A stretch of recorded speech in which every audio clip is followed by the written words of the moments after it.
तो देश के जो सबसे बड़ी 5-7 कंपनीज हैं जिनमें वॉलेटिलिटी कम है और वॉल्यूम ज्यादा है, उन कंपनीज में मैंने स्ट्रैंगल करके देखा, यही 10% के आसपास की रेंज।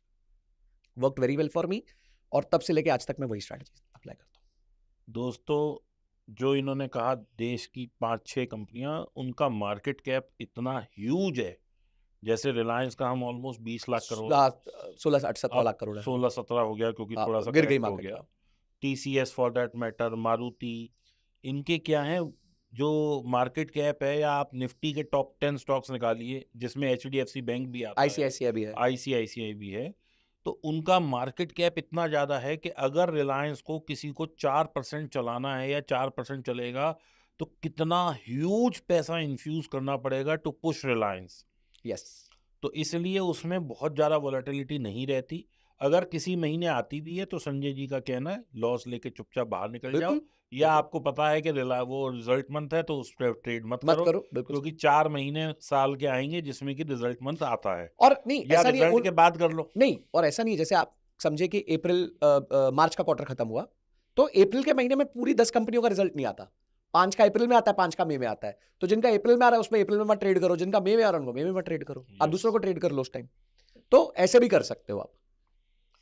और इनका कहना ये है कि 4% दूर, यानी कि अगर 1000 रुपए का रिलायंस है, नहीं 10% 10% दूर, सॉरी, अगर 1000 रुपए का रिलायंस है तो आप 1100 या कॉल। उससे ऊपर की कॉल बेचें और 900 या उससे नीचे की पुट बेचें और शांति से बैठ जाएं, वो आपको पूरे महीने में 2% की यील्ड निकाल के निकाल के देगा दे देती है जनरली। जनरली। लेकिन लॉस भी हो सकता है, बिल्कुल हो सकता है। होली ग्रेल कहीं नहीं है, और अगर लॉस हो तो लॉस भी, अगर आप 2% कमा रहे हो तो 2-3% लॉस लेके भी निकलना है। बिल्कुल बिल्कुल, नहीं तो क्या होता है, लोग यहाँ वाइप आउट भी हो जाते हैं काफी टाइम। यस। और अगर आपको इसको प्रोटेक्ट करना है तो आयरन कॉन्डोर एक स्ट्रेटजी होती है जिसमें आप आगे का थोड़ा कॉल खरीद सकते हैं, आगे का पीछे का पुट खरीद सकते हैं, तो उससे प्रोटेक्ट भी कर उसमें सकते हैं आप। प्रोटेक्ट आ जाएगा, लेकिन आपकी यील्ड थोड़ी कम थोड़ी हो जाएगी। इंश्योरेंस है तो थोड़ा सा आपका यील्ड, अगर समझो आप 2.5% बना रहे थे तो 2 बना लोगे, 180 बना लोगे, पर उस टाइम रातों की नींद आपकी टेंशन में नहीं जाएगी कि भाई मेरा पैसा उठा, अगले दिन उठे और सुपड़ा साफ हो गया, तो वो उससे बच जाओगे आप।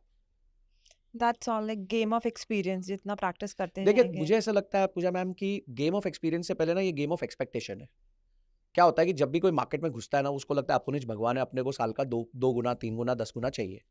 धीरे धीरे आपको ये मेच्योरिटी आती है कि it is quite impossible to make this kind of returns from the market. आप अगर मार्केट से 15 से 20% साल का एक्सपेक्ट करोगे तो probably market will gift you that, और शांति से आप बना लोगे, ओवर ट्रेड नहीं करोगे, आपको एंग्जाइटी नहीं होगी, स्ट्रेस नहीं होगा। ये जो मैं कहूंगा कि जो दिहाड़ी मजदूरी करते हैं ना रोज की, सुबह लगे शाम तक पैसा बनाए, सुबह लगे शाम तक पैसा बनाए, चलो आज मैं 2000 बना लेता हूँ, 3000 बना लेता हूँ, वो माइंडसेट से अगर आप ट्रेडिंग करोगे तो आपको पैसा बनाना काफी मुश्किल है। क्योंकि ये रिपोर्ट भी आई थी कि only 7% people are making money out of 100, और उस 7 में से भी सिर्फ 1% people are making more than 1 lakh a year. Yes, तो सिर्फ 1% लोग हैं सारी ट्रेडर कम्युनिटी में जो साल का 1 लाख रुपए से ज्यादा का प्रॉफिट कमा पा रहे हैं, और उसमें भी मेजॉरिटी जो है वो सारे आपके बड़े एल्गो ट्रेडर्स और FIIs और बड़े DIIs है। तो ये ना प्रोबेबिलिटी ऑफ ये जो गेम की जीतने की प्रोबेबिलिटी है बहुत कम है, बहुत ज्यादा कम है। तो इसलिए मैं सबको ये रिक्वेस्ट करता हूं कि अगर आइडियली आप इसको मत करिए, अगर आप करना चाहते हैं तो एक्सपेक्टेशन ठीक रखिए, बहुत ज्यादा सीखिए, अपने ऊपर कंट्रोल लाइए, अपने इमोशंस पे कंट्रोल लाइए, मनी मैनेजमेंट सीखिए, रिस्क मैनेजमेंट सीखिए, स्मॉल कैपिटल से बिगिन कीजिए, धीरे धीरे धीरे धीरे धीरे ग्रो कीजिए इसको। डोंट गेट इन एवरीथिंग, एक ही दिन में सारा कैपिटल ले आए, फिर उसको टोटली आग लगा दी और फिर स्ट्रेस में बैठे हैं कि हमने क्या कर दिया, वी लॉस्ट एन अपॉर्चुनिटी। तो संजय जी, जैसे कोई बिगिनर अभी एंटर करना चाहता है मार्केट में, तो how should he enter as a trader? As a trader और एज अ इन्वेस्टर? देखिए एज एन इन्वेस्टर तो मैं सबको एक ही बात कहता हूँ, प्लीज आप मार्केट के नॉइज से दूर हो जाइए, आप झेल ही नहीं सकते। अभी यूनिलीवर 2850 से 2250 आ गया है, 600 रुपए नीचे, which is almost 25% down. Maximum stocks 3400 वाला एशियन पेंट एशियन भी पेंट 2200 आ गया। 2100-2200 आ जियो गया, फाइनेंस, जियो फाइनेंस आ गया, and we are talking about blue chip large companies cap, of India, chip, blue chip, large cap में भी ब्लू चिप है ये सारी, ठीक है। और TCS आप देखिए 3700 आ गया। इनफैक्ट रिलायंस भी काफी नीचे आ गया। रिलायंस हाँ, अगर आप स्प्लिट एडजस्टेड देखें तो उस टाइम 1600 तक गया था, आज 1200 आ गया, 1200 ठीक है, तो विच इज 25% डाउन। आप इस टाइम पे ना लोग अपने आप पे कंट्रोल नहीं रख सकते, पर अगर आप निफ्टी देखें, निफ्टी 12% डाउन है। तो यानी कि अगर आपने निफ्टी खरीदा होता तो आज आप सिर्फ 12% डाउन होते। आपने एशियन पेंट्स खरीदा होता, 35% डाउन होते। और आपने एशियन पेंट्स खरीद लिया, अब आपको पता ही नहीं करना क्या है। अब 35% down is what is your action? Should you buy more? Should you exit? आपको नहीं पता, क्योंकि आपको पता ही नहीं आपने वो कंपनी खरीदी क्यों थी और आपने किस पर्पस के लिए खरीदी थी। जब आप एक म्यूचुअल फंड खरीदते हैं या एक इंडेक्स को खरीदते हैं, तो आपको पता होता है मैं इसमें 50 कंपनियां हैं, देश की सबसे बड़ी 50 कंपनियां हैं, अगर कोई इसमें लिस्ट में नीचे गया तो वो बाहर हो जाएगा और अगली भी कंपनी आ जाएगी इसमें। तो ये इंडेक्स ऑटोमेटिकली एडजस्ट होता रहेगा। और एक समय में हमें पता होता है कि इंडेक्स जो है वो बढ़ के आगे जाने ही वाला है। ओवर ईयर्स इंडेक्स ने एक रिटर्न दिया ही दिया है। अगर 10 साल 15 साल के होराइजन करेंगे, कोई भी पॉइंट से पकड़ लीजिए, 15 साल का देखेंगे तो रोलिंग रिटर्न्स आपको 12% मिलने ही मिलने हैं। तो मुझे ऐसा लगता है कि कोई भी व्यक्ति जो इन्वेस्ट करना चाहता है, उसको अपनी इन्वेस्टमेंट जर्नी निफ्टी 50 के इंडेक्स फंड से करनी चाहिए। वो सबसे सेफ बेट है। उसको रिस्क लेना आ जाएगा, उसका डिसिप्लिन क्रिएट हो जाएगा और धीरे धीरे फिर वो आगे रिस्क को बढ़ा सकता है। And a trader? As a trader मुझे ऐसा लगता है कि सबसे पहले आप अपने आप को समझिए कि आप बॉक्सर हैं कि गोल्फर है। बॉक्सर जो होते हैं वो 2 मिनट का राउंड होता है उनका, पर वो 2 मिनट बहुत ज्यादा अटेंशन के साथ उनको खेलना पड़ता है, क्योंकि एक घूसा पड़ा दे आर आउट। ठीक है, तो ये जो शॉर्ट टर्म ट्रेडर्स हैं, डेली ट्रेडर्स हैं, 5 मिनट की कैंडल देखते हैं, आजकल 3 मिनट की कैंडल देखते हैं, एक मिनट, एक मिनट की कैंडल देखने लग जाते हैं, उसके बेसिस पे डिसीजन ले रहे हैं।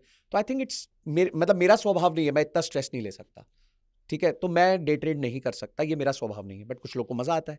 तो अगर आपका स्वभाव डे ट्रेडिंग का है तो पहले तो आप स्वभाव से चेक करिए।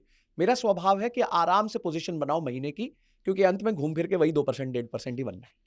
आप कितना भी खेल लो, लॉन्ग टर्म में मैंने तो किसी को नहीं देखा इससे ज्यादा बनाते हुए।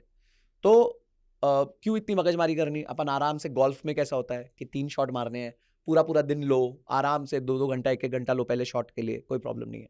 इसी तरीके से मैं भी अपना पहला शॉट मारता हूँ आराम से और फिर बैठ जाता हूँ। बस उसके बाद डिके खाता रहता हूँ और अपना महीने का जो बनाना होता है वो बना लेता हूँ। तो आई थिंक पहले आप अपने स्वभाव को जानिए। आप ये समझिए कि आप एक डे ट्रेडर हैं या आप क्या कहते हैं लॉन्ग पोजीशन ट्रेडर हैं। क्या आप डेली झटके झेल सकते हैं? क्या आप एंग्जाइटी को झेल सकते हैं? ये सब चीज़ों को चेक करिए। फिर आप सिलेक्ट करिए कि ओके मैं गोल्फर हूं तो मैं अब उसके हिसाब से स्ट्रैटेजी सीखूंगा। फिर आप जो है हेड स्ट्रैटेजी सीखिए, जैसे कवर्ड कॉल हो गया, प्रोटेक्टेड पुट हो गया, स्ट्रैंगल हो गई, या फिर आयरन कॉन्डोर हो गया। ये सारी स्ट्रैटेजीज को सीखिए और उनको इंप्लीमेंट करना चालू कीजिए धीरे धीरे करके। अपने रूल्स बनाइए, अपने थीसिस बनाइए कि मैं कैसे एंट्री लूंगा, कैसे एग्जिट लूंगा, कहाँ पे स्टॉप लॉस लूंगा, कितना कैपिटल डिप्लॉय करूंगा, मैक्सिमम लॉस कितना लूंगा, मैक्सिमम गेन कितना लूंगा। ये सारी थीसिस आप क्रिएट कीजिए, बैक टेस्ट कीजिए और लगाइए। संजय जी, चलो ये समझ आ गया कि कोई नया आदमी है, उसको ये सब करना है। ऐसे भी बहुत सारे हमारे व्यूअर्स हैं जो ये पिछले 4 साल में ही आए या पहले से भी थे, बट 4 साल में कैपिटल और ज़्यादा इन्फ्यूज़ कर दी। जी। अब वो कैपिटल बढ़ते बढ़ते बढ़ते थोड़ी सी मतलब 10 के 40 हो गए, 50 हो गए, जैसा सबके साथ हुआ कि 2x 3x की रिटर्न आ गई पिछले 4 सालों में। अब उन लोगों ने गिरावट तो देखी नहीं है, लेकिन जो उन्होंने कमाया था वो पिछले 6 महीने में साफ हो गया। अब इसका कारण किसी को नहीं पता लग रहा कि क्यों साफ हो गया। कुछ कह रहे हैं कि एफआई सेलिंग हो रही है, कुछ कह रहे हैं जियोपॉलिटिकल सिचुएशन है, कुछ कह रहे हैं मद्दी ही आ गई है। पहले तो ये समझाओ आपकी नज़र में कि कारण क्या है, और जो बेचारे फंस गए हैं उनके लिए क्या विकल्प है। यहाँ से बाजार के अनदर 15-20% गिर सकता है। I am talking in terms of Nifty, या स्टॉक्स अगर गिरेंगे, अगर 15% निफ्टी गिरेगी तो यहाँ से और आधे हो जाएंगे। तो आपका क्या व्यू है, पॉइंट है इसमें? सर देखिए, पहले तो मेरे को ये बात समझनी है कि अगर किसी व्यक्ति ने पिछले 4 साल में पैसा बनाया तो पिछले 4-6 महीने में वो जीरो तो नहीं हुआ होगा। नहीं, आधा रह गया। हाँ, मतलब प्रॉफिट्स जो हैं वो कम हुए होंगे। मैं उसका एक उदाहरण देता हूँ सर। मैं 2016 में एक म्यूचुअल फंड में से इन्वेस्ट कर रहा हूँ। 50 रुपए से स्टार्ट किया था। उसकी एवरेज बाइंग मेरी आज 100 महीने हो चुके हैं पैसा डालते हुए, 77 रुपीज़ है एवरेज बाइंग। वो फंड 225 तक गया था, अभी 195 आ गया है। तो अभी भी तो मैं मैसिव प्रॉफिट में हूँ उसमें, और मैं परचेज किए जा रहा हूँ। तो अगर आप इस होराइजन को देखें, 100 मंथ्स के होराइजन को देखें, तो इवन आफ्टर मार्केट करेक्टिंग और that particular mutual fund correcting by 20%, 20% के आसपास वो करेक्ट हो गया, 20-22%, फिर भी मैं रीजनेबल प्रॉफिट में हूँ, अच्छे प्रॉफिट में हूँ। IRR देखे जाए तो वो भी 16-18% के ऊपर है। एक्चुअली होता क्या है संजय, आदमी ने 100 रुपए लगाए 2020 में, जी। उसने 100 के 120 करके निकाल लिए 2021 में। हम्म अब उसने दोबारा वही पैसा चाहे इन्वेस्ट किया 2021 में किसी और शेयर में। हम्म अब वो ये नहीं सोच रहा है कि मैंने तो 100 ही लगाए थे, मैंने तो सिर्फ चर्निंग की है। वो ये सोच रहा है कि मैंने तो पैसा ही अब डाला है। 120 डाला है अभी। ठीक है ना? ऐसे करते करते वो 2024 पे आ गया। हम्म अब 2024 में जब उसका ये हमेशा एक नियम है कि वो शुरू में तो वही 100 खेलता रहा, जब मार्केट को गिरने का टाइम आया तो उसने 500 और लगाए हैं उसी वक्त। ये नियम है, जब भी मार्केट गिरने वाली होती है लोग ज्यादा पैसा इन्फ्यूज कर देते हैं।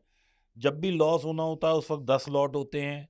प्रॉफिट एक एक में खा रहे होते हैं, जिसमें लॉस हो रहा होता है उस वक्त 10 लॉट होते हैं।